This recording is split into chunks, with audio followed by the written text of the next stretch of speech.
नमस्कार। My point of view में आप सभी का स्वागत है। आई होप आप लोग जहाँ पर भी होंगे अच्छे से होंगे, अपना ख्याल रख रहे होंगे। तो जियो पॉलिटिक्स में हालांकि 3-4 दिन से काफ़ी कुछ चल रहा है, लेकिन एक्चुअल में क्रिकेट वर्ल्ड कप की वजह से थोड़ा सा टाइम नहीं मिला, लेकिन आज सोचा जो थोड़ा सा रैप अप कर लूँ। फिलिस्तीन और इजराइल का जो झड़प जिसे बोले, झड़प क्या, एक तरह से युद्ध ही चल रहा है।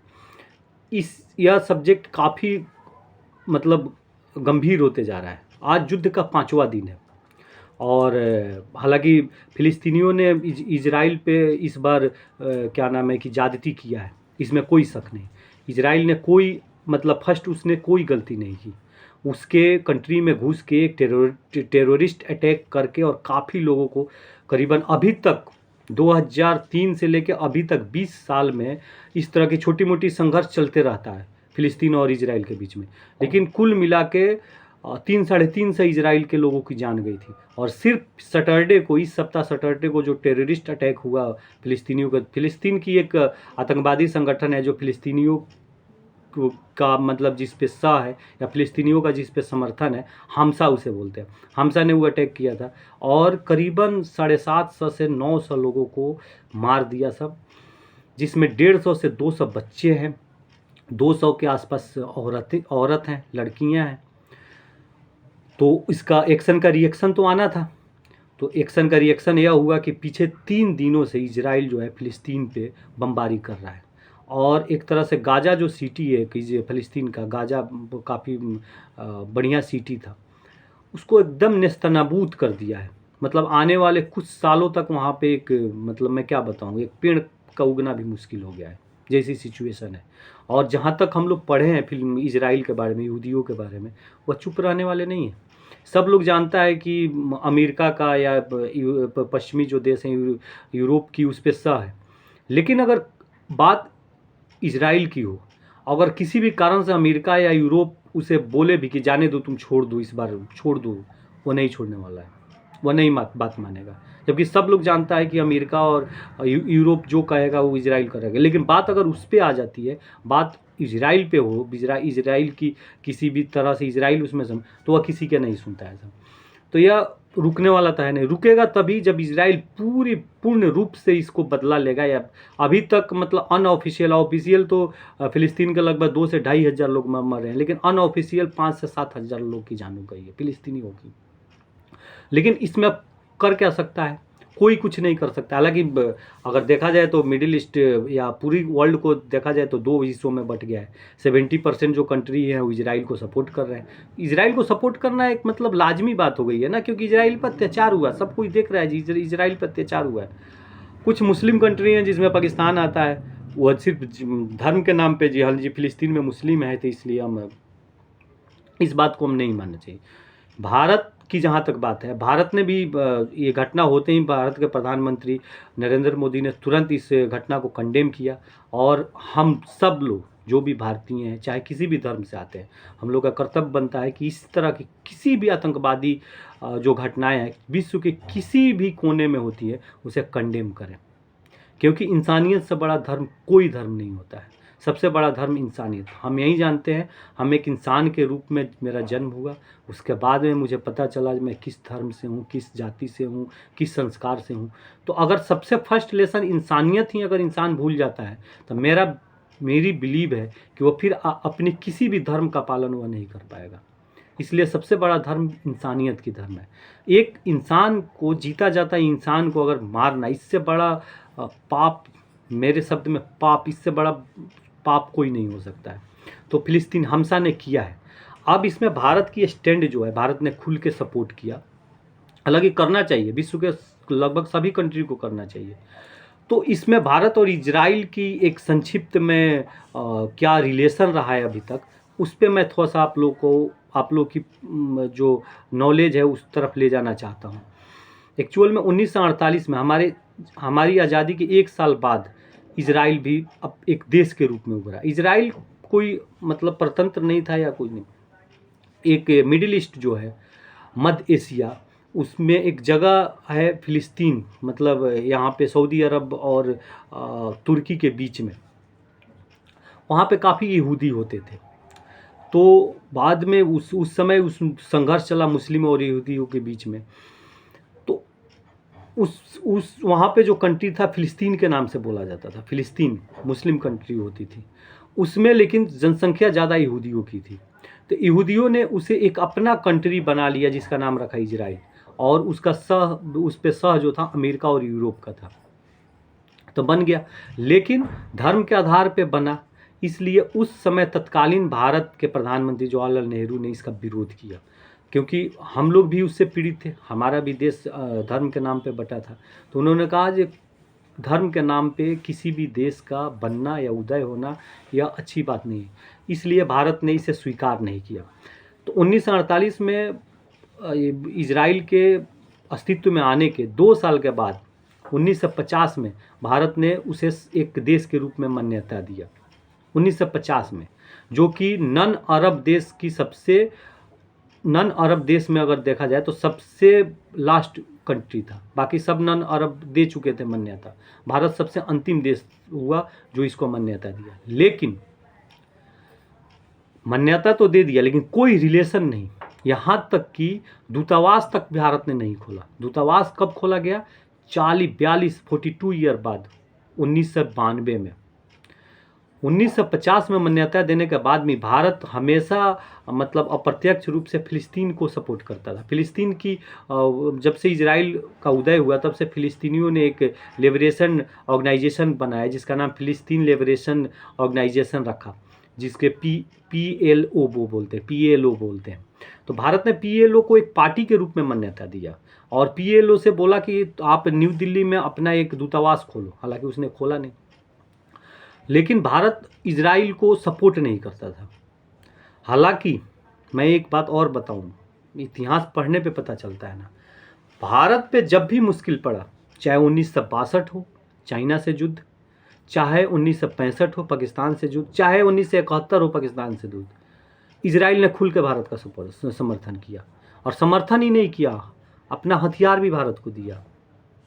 लेकिन उसके बावजूद भारत की पॉलिसी पता नहीं क्या थी कि इजराइल को हम लोग सपोर्ट नहीं करते थे। राजीव गांधी ने इस पहल को शुरू किया कि नहीं, इजराइल को हम लोग को सपोर्ट करना चाहिए।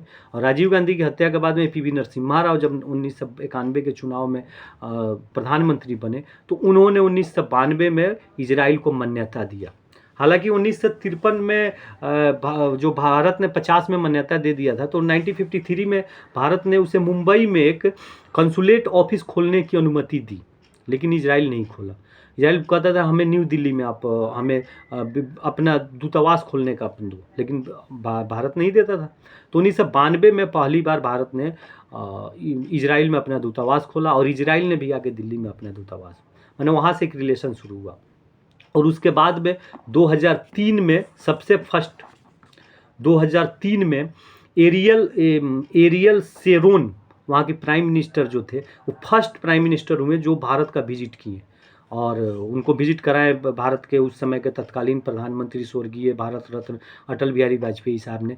काफ़ी मतलब एक नींव रखी भारत और इजराइल की दोस्ती की, उन्होंने पहल किया। हालांकि बीजेपी भारतीय जनता पार्टी की उस समय शुरू से भी जब से अस्तित्व में आई तब से मांग था कि नहीं, इजराइल को हम लोग को समर्थन करना चाहिए, लेकिन नहीं किया गया, इत्तेफाक के रूप में नहीं किया गया।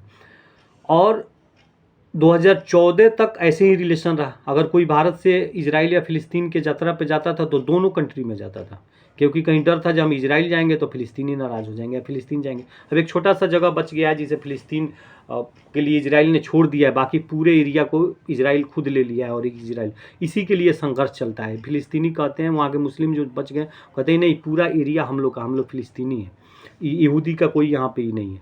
अब इसी का संघर्ष चलते रहता है। हालांकि इसमें इजराइलियों को बहुत संघर्ष करना पड़ा।